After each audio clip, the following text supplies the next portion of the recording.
Now Ben-Hadad, the king of Syria, gathered all his forces together. 32 kings were with him, with horses and chariots. And he went up and besieged Samaria and made war against it. Then he sent messengers into the city to Ahab, king of Israel, and said to him, Thus says Ben-Hadad, Your silver and your gold are mine. Your loveliest wives and children are mine. And the king of Israel answered, My lord, O king, just as you say. I and all that I have are yours. Then the messengers came back and said, Thus speaks Ben-Hadad, saying, Indeed, I have sent to you, saying, You shall deliver to me your silver and your gold, your wives and your children. But I will send my servants to you tomorrow about this time, and they shall search your house and the houses of your servants, and it shall be that whatever is pleasant in your eyes, they will put in their hands and take it. So the king of Israel called all the elders of the land. Notice, please, and see how this man seeks trouble. For he sent to me for my wives, my children, my silver, and my gold, and I did not deny him. And all the elders and all the people said to him, Do not listen or consent. Therefore he said to the messengers of Ben-Hadad, Tell my lord the king, all that you sent for to your servant the first time I will do, but this thing I cannot do. And the messengers departed and brought back word to him. Then Ben-Hadad sent to him and said, The gods do so to me, and more also. If enough dust is left of Samaria for a handful for each of the people who follow me. Tell him, let not the one who puts on his armor boast, like the one who takes it off. And it happened when Ben-Hadad heard this message, that he and the kings were drinking at the command posts, that he said to his servants, Get ready. And they got ready to attack the city. Suddenly, a prophet approached Ahab, king of Israel. Thus says the Lord, Have you seen all this great multitude? Behold, I will deliver it into your hand today, and you shall know that I am the Lord. By whom? Thus says the Lord, by the young leaders of the provinces. Who will set the battle in order? You. Then he mustered the young leaders of the provinces, and there were 232. And after them he mustered all the people, all the children of Israel, 7,000. So they went out at noon. Meanwhile, Ben-Hadad and the 32 kings helping him were getting drunk at the command post. The young leaders of the provinces went out first, and Ben-Hadad sent out a patrol, and they told him, Men are coming out of Samaria. If they have come out for peace, take them alive. And if they have come out for war, take them alive. Then these young leaders of the provinces went out of the city with the army which followed them, and each one killed his man. So the Syrians fled, and Israel pursued them, and Ben-Hadad, the king of Syria, escaped on a horse with the cavalry. Then the king of Israel went out and attacked the horses and chariots, and killed the Syrians with a great slaughter. And the prophet came to the king of Israel and said to him, Go, strengthen yourself, take note, and see what you should do, for in the spring of the year, the king of Syria will come up against you.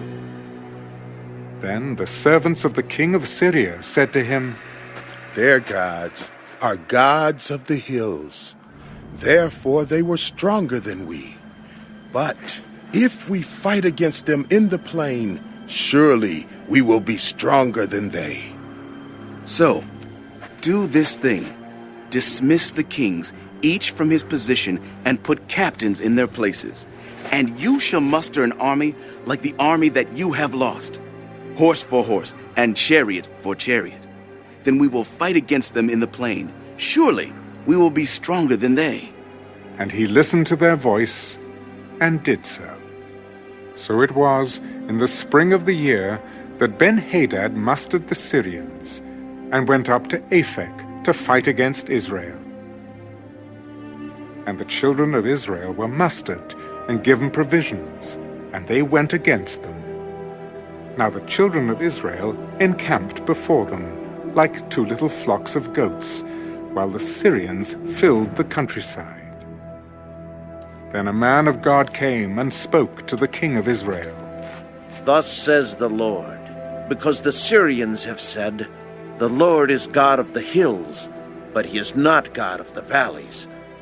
Therefore, I will deliver all this great multitude into your hand, and you shall know that I am the Lord. And they encamped opposite each other for 7 days. So it was that on the 7th day the battle was joined, and the children of Israel killed 100,000 foot soldiers of the Syrians in 1 day. But the rest fled to Aphek into the city. Then a wall fell on 27,000 of the men who were left. And Ben-Hadad fled and went into the city, into an inner chamber. Then his servants said to him, Look now, we have heard that the kings of the house of Israel are merciful kings. Please let us put sackcloth around our waist and ropes around our heads, and go out to the king of Israel. Perhaps he will spare your life. So they wore sackcloth around their waists, and put ropes around their heads, and came to the king of Israel, and said, Your servant, Ben-Hadad says, Please, let me live. Is he still alive? He is my brother. Now the men were watching closely to see whether any sign of mercy would come from him. And they quickly grasped at this word. Your brother, Ben-Hadad. Go, bring him. Then Ben-Hadad came out to him, and he had him come up into the chariot. So Ben-Hadad said to him, The cities which my father took from your father I will restore. And you may set up marketplaces for yourself in Damascus, as my father did in Samaria. I will send you away with this treaty. So he made a treaty with him and sent him away.